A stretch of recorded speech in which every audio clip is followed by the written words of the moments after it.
шықсақ, білгенімді үйретейін. Айналайын абысын, ізетті найза бойламас деген.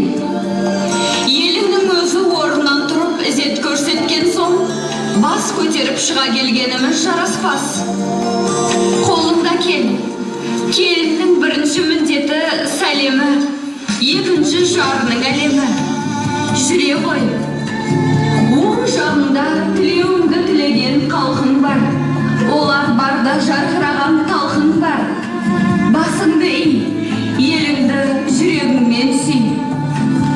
Сол жағында әулеттің жанашыры, адамзаттың жан асылы осында.